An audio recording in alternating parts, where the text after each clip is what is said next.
The INSTABOOM can also be used to provide automatic enhanced protection for overhead assets.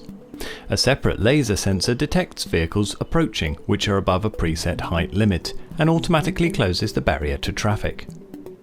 With the barrier positioned by the overhead asset, position the laser sensor at least 20 meters up the road.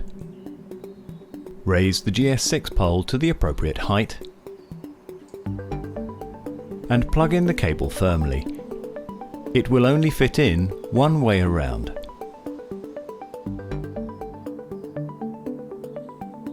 Switch the barrier into overheight detection mode by setting the two jumpers.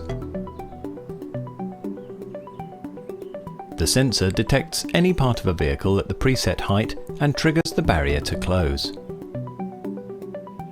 Once the vehicle has corrected the height issue, the barrier can be manually reset with the remote fob.